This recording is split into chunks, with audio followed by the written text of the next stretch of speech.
Design or Die podcast, meant to connect creatives together and help you navigate the struggles and the triumphs of what it means to be an entrepreneur so that you and your business can thrive. I'm your host, Collette. Let's get creative.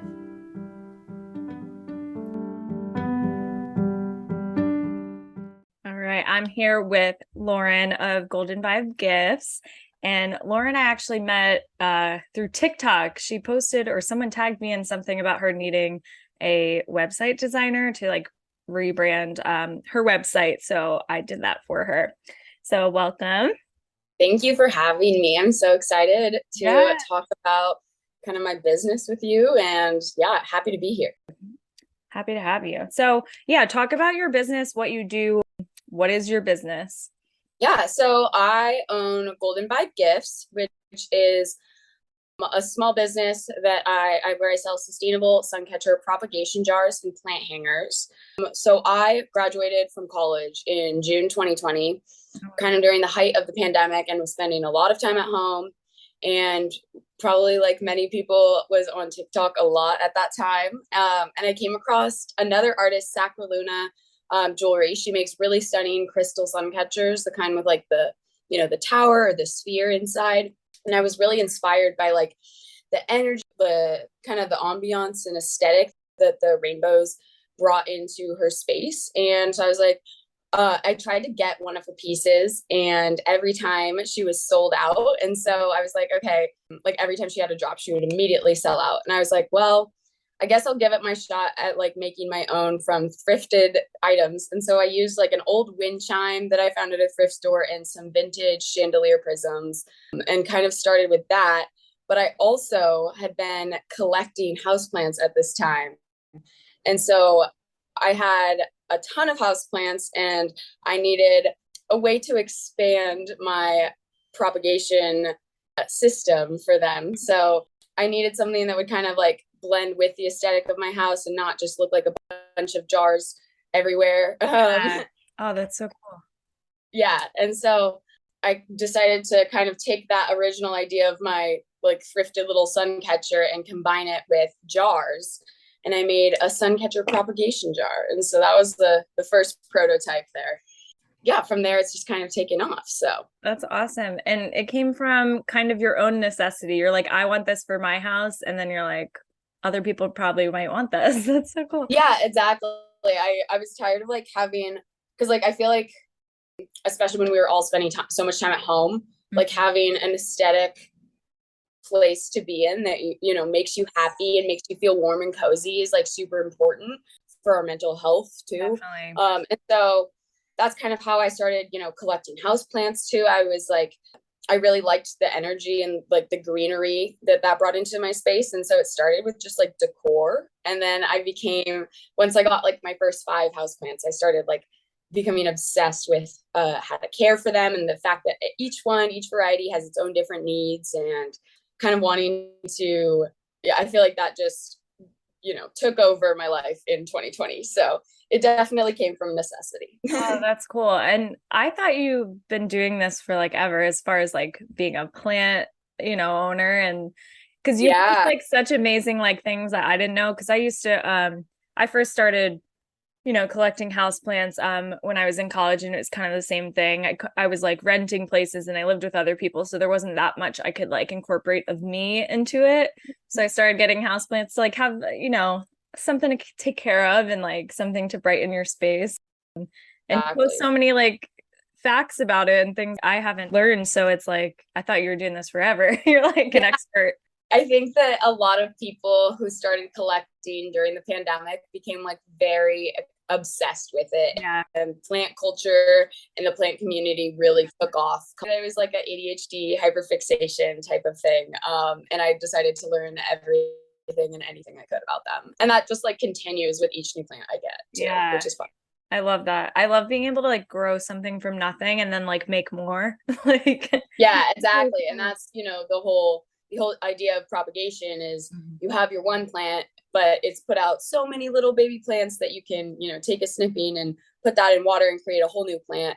And I feel like it's just the gift that keeps on giving too, because I have so many people now that have so many different cuttings of all my plants. And so I love it's very that. fun in that And you've sense too. like created them essentially, like you took care of them and then you're like sharing it Yes, with the world. I love that so much. it's very fun. I didn't even really realize that you could do that with plants probably until I saw your stuff and I was like, oh, let me try it. And I tried my first one and it sprouted roots and grew a new plant. I'm like, oh my God, because it was one that I had that was just like dying forever. And I was like, something's wrong here. Let me try and just like revive it and redo it.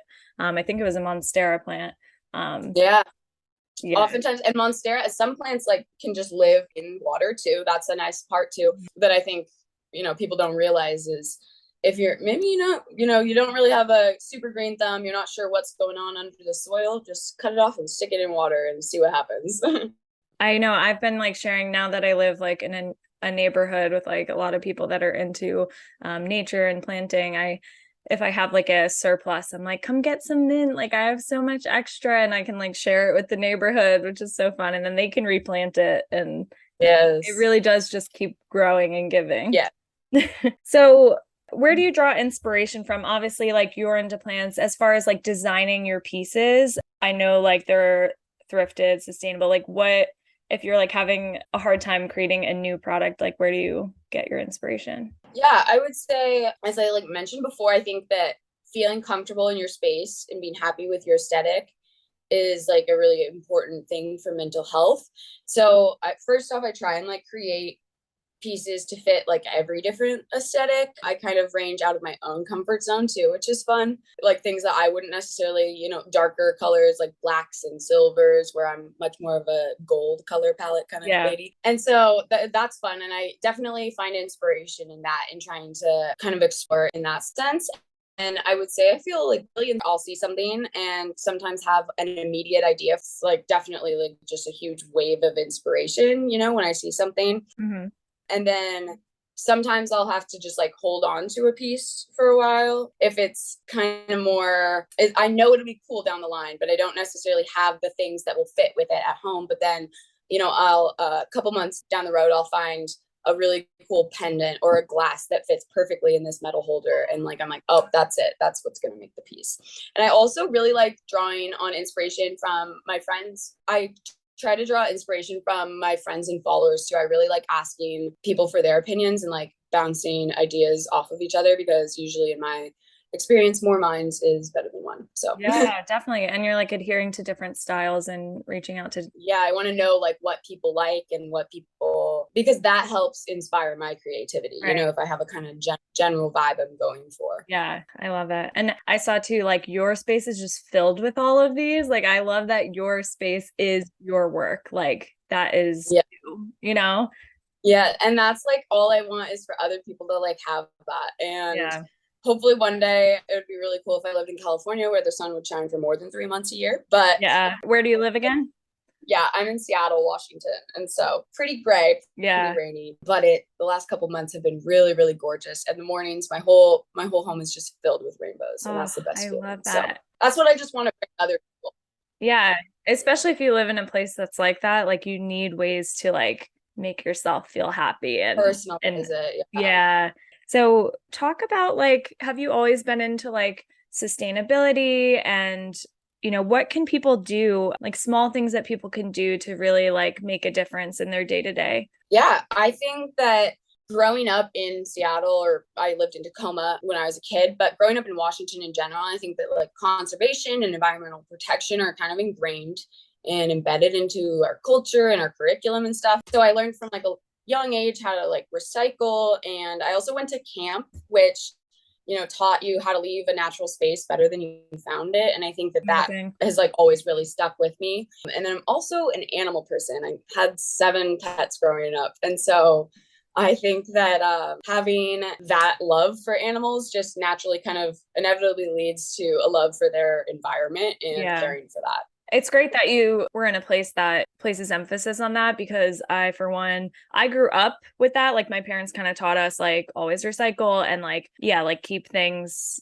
how they are. Don't litter. Yeah. This is your home. But I will say the majority of people I've been around in the places I've lived are not like that at all, especially working for like larger companies a lot of the time. I worked kind of like an admin assistant for a while, and there was paper coming in all the time. And I was like, there's hundreds of papers I'm using per day. And I'm like, you're telling me to just throw these out? Like, I don't feel comfortable doing that. So I would bring a huge box with me every day, put it in there, take it home to recycle, because it's like no one else is doing it, even though you'd think like a bigger corporation that has the money to should be, you know, kind of responsible for their ecological footprint. Exactly. I think it's difficult too, because I think consumption is just pushed upon us like from every different angle all the time. So it's kind of hard to like step outside of that and try and acknowledge like, what am I bringing into my home, into my life that is just going to be in a landfill in the next 2 weeks and stay there for 20 years. Like thinking about the long term. Yeah. And so I think that it's definitely difficult, but it's also like not solely the responsibility of the individual too. I think that corporations need to be held to a lot higher standards. But in terms of like just small things that I do in my life, well, in terms of the business, everything is made from 98% upcycled, thrifted, vintage materials sourced from, you know, thrift stores, vintage sellers, and like vintage malls, etc., all over Washington, so that helps in the sense of just reusing things that might end up in a landfill otherwise. And so I would start with that, just thrifting as much as you can, and don't go and thrift to like get a massive thrift haul to bring home. And like, you know, I think that kind of consumption kind of blends into that sometimes, but definitely just thrifting, trying to buy secondhand is great. And then I would say that also like being mindful of the amount of like single-use plastics that you're bringing in, because plastic is like one of the largest contributors to greenhouse gases. And so, and we're not perfect, you know, we definitely have those single-use plastics sometimes coming into our home, but I will try to reuse them if at all possible. And so, you know, we wash out every little sauce cup and every little to-go cup from Starbucks and all of that. And so I'll reuse those for pots or for propagations as well. And then I think just slowly trying to like eliminate plastic in your home and in your space, which is like it's very normal to it's a slow transition. Right. You don't have to go out and buy everything new right away. Just like as you use things up, you know, once we had used our shampoo bottles, we made a switch to high bar shampoo bars and conditioner bars, and that will never go back. And also my hair has felt never better. And this is not an ad, but right. I was like, it's seriously, and then I did like shave bar, soap bar. So doing wood cooking utensils, instead of the plastic ones that can break and, you know, end up in the landfill. And so just trying to like slowly make those changes, even if you start with carrying around, you know, your steel water bottle instead of using plastic water bottles. So all of those little things are ways to make a difference for sure. Yeah, those are great tips. I think also during the pandemic, I've always been a little bit transitioning into replacing like household items with more sustainable ones. I think during the pandemic, I had a little bit more time to really like research and find like I agree, what ways I can do that. So what I did the same. So I tried to do like the bars for the shampoo, conditioner, body soap. I've used like the reusable like pod for like your dryer and stuff. I think there's a lot out there that people maybe aren't aware of either, because it's like sometimes it seems like more work to go and do those things, but actually it ends up being less, because it's like you don't have to keep buying and buying and buying. You can just keep, you know, it's like already there for you. Yeah, and it's also really great. And I think this is definitely sort of like an accessibility thing that we're privileged to have being in Washington. You know, we are geared towards like conservation and stuff like that. But so like we have a local eco store that we found. So like our shampoo bars and stuff we used to buy on Amazon when we lived in Shelton, when there wasn't access to any sort of local eco-friendly stuff. But now we are able to support a small business at the same time. Amazing. Get our high bar from there. And then we just got some beeswax food wraps. Yeah, I love those. Yes. And I also really love the toothpaste, because the toothpaste tubes are they're like impossible. That's not recyclable at all. Yes. And so we have like a glass jar. It's like Uncle Henry's, I think is a good one to try out. And glass jar, It's like a little paste. You just dip your toothbrush in, and then you can go to this small business eco store and bring your glass jar and just refill the toothpaste. So yeah, we have, we do that with our soaps too. And so if you're able to like do a little bit of research and, kind of set aside time to support either a local one, or there's plenty of online ones to support that offer free shipping and stuff. Yeah, I'm also going to link in the show notes some online websites that I've used that have like really great products and that are a good company to support as well. Yeah, ethical, etc. Yeah.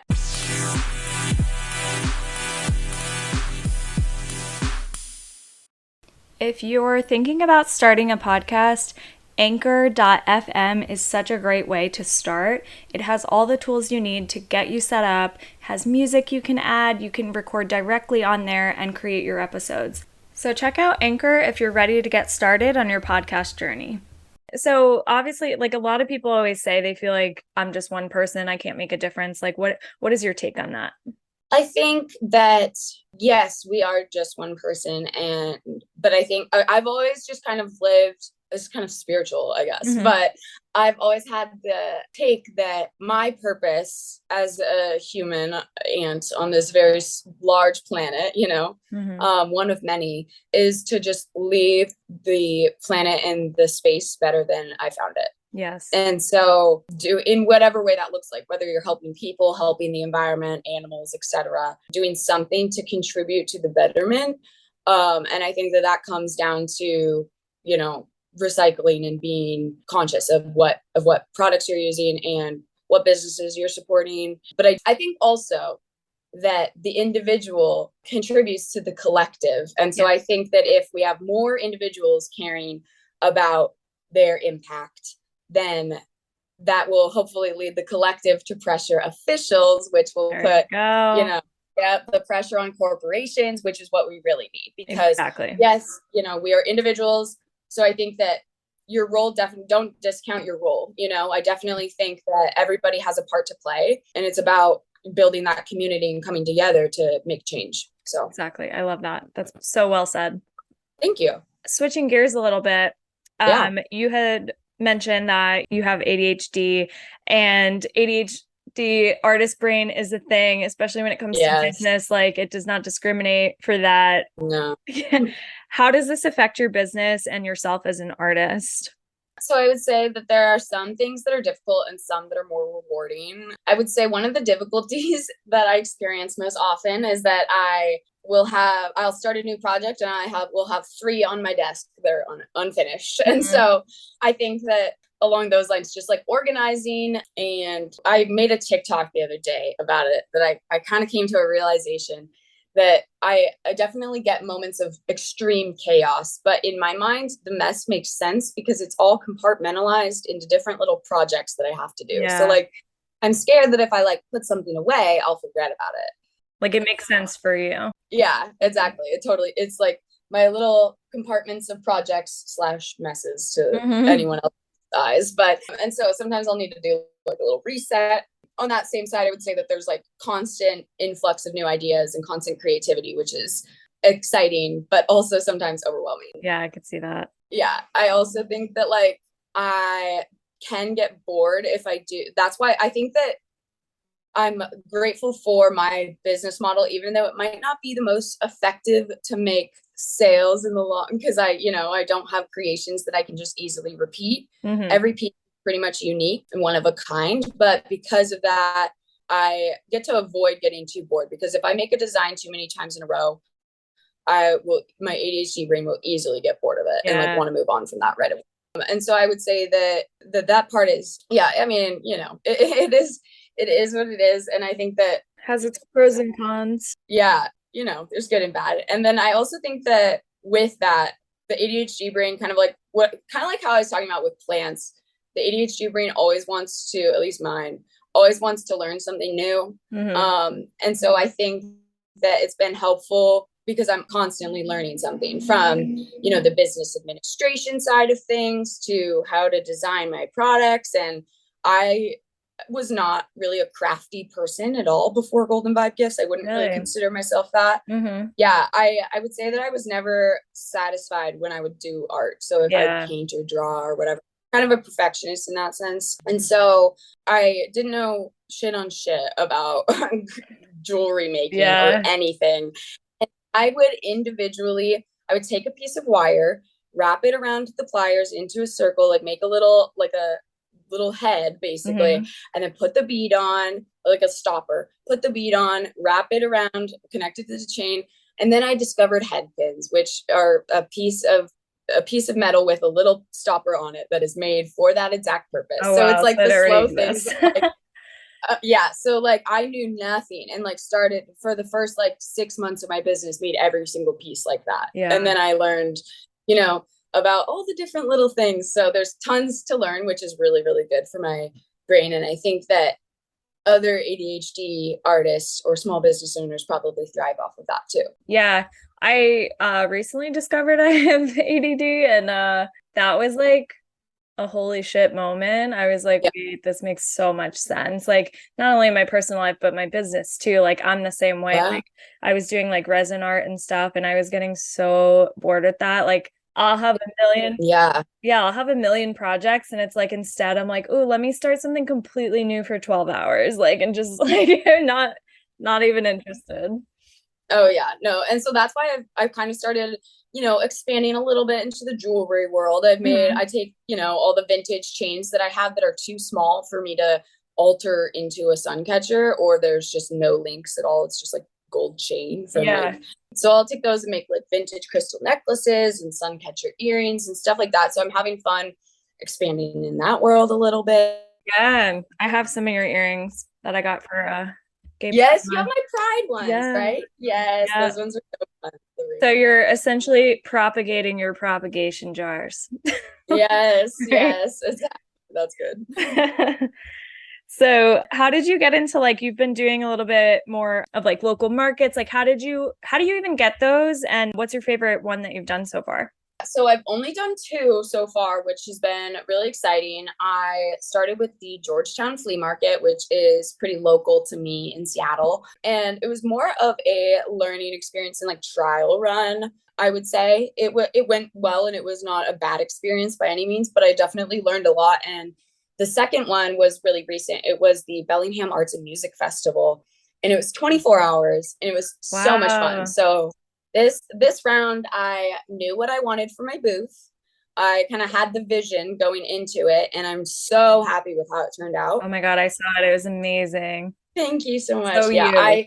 Yes, I feel like exactly like the first one was just like a trial run, and I hadn't really seen the tent too. My parents had it stored at their house because we couldn't fit that in our apartment. And so, the canopy tent thing. So it was nice to have the second round to really do that. And so I think that getting into local markets, I would say just like apply to different ones like that are in your area. There's always something going on, and I'm not the best about taking the opportunity to do local stuff yet, just because I would say it's kind of hard if you're split online selling, and like for me, it's just because like I have TikTok, which is like, I feel like I have a routine, I do my 2-week drops, my bi-weekly drops, and people are expecting that. And so then if you're doing a market, you got to make a bunch of inventory and set aside some time. And it just kind of with the schedule a little bit, but that's also just like arbitrary dumb rules that I set for myself. So that's a good point though. I would say it depends on the size and consistency, I guess, of your online audience. Cause it's sometimes easier to separate or to like pull yourself away than other times. So but at this last market, I sold a few jewelry pieces, and I met so many amazing new friends. So that was really exciting. Yeah, including some of the local artists that we've been named too. So I would definitely say after that one, I want to do more. And I bet doing one that's more like kind of your client base obviously makes a difference. Like that seems very like you, and like very my niche. Yeah. I love that. Very hippie, love the aesthetic, plants, that kind of thing. Good vibes, good crystals, good vibes. Music, where I think, just a lot of people congregate to Seattle for different reasons. And so my dream market, I think, would probably be like a super like large house plant market. That would be that's like what I want ideally in the future, to attend one of those type of events. Oh, do they have ones like that? I haven't been to. I don't know. I know that I've seen, okay, Florida is where the plant scene is, man. I've seen so many of my friends on TikTok post about their cool swaps and everything. Oh, but wouldn't it mostly be like tropical plants, I'd imagine? Because they don't have like the full seasons, right? Yeah. And so, but that's what I'm saying is like, so nice. I would go to. For sure. I would attend. That sounds so yes. cool. I'll volunteer as tribute. Yeah, you could always start your own if that's if you have the connections. I know. And like the organizing is daunting, but it's definitely something that I think would be rewarding as well. Because the houseplant community is strong here. It's just not super organized. I would say it's spread out. Yeah, like getting it together. Yeah, I feel like if you meet enough people that are into that, you could make connections and maybe band together and like start something. It sounds like your area is like really about that. So yes, cool. I do love finding community. Yeah. Especially, I mean, yeah, TikTok and Instagram and all my little groups of people, you know. Yeah, cool. So did you ever consider yourself an artist before starting this business, or no? No, I would, yeah, like I said, like if I ever, you know, attempted to do a little painting or a little drawing, I was just unhappy with it and didn't ever feel, I guess, that sense of like relief and enjoyment that you're supposed to feel when creating art. Yeah. And it was just the wrong medium. It was just not for me. And so here I am with metalworking, and I really think I like the idea of turning trash into treasure, like turning something that's super unwanted into an entirely different, you know, like I think the bike propagation jar is a really good example of that. If you had seen that TikTok, it was like a really rusty old bike, and I like beaded both the wheels and like put flowers in between the spokes. I gotta go find that now. That sounds cool. And so I feel like that is like such a good transformation, and that's something that I really enjoy. Yeah, maybe starting from like a blank white canvas is difficult for me, I guess. Right. That makes sense though. And that's such a good point to be like, maybe it's not the right medium, right? Like, just try other. Finding something that really speaks to you and like you enjoy and it gives you that creativity. Yes. Cool. All right. So where can people find you and purchase your beautiful work? Yeah. So I'm on Instagram, Facebook, TikTok, all at Golden Vibe Gifts. And then I have my beautiful website that Collette designed, goldenvibegifts.co, not .com. And so that is where you can purchase my products. I do bi-weekly drops. It might move to monthly coming in the fall, not sure. Yeah, very, very cool if you guys followed me, and I'd love to be friends. So also like give me a little comment and be like, I found you through Colette's podcast. Oh, and yes. I would love that. Awesome. Well, thank you so much. I had so much fun talking to you, and I'm really glad social media brought us together. Me too. And thank you again for creating the most beautiful website. I love it so much. Thanks.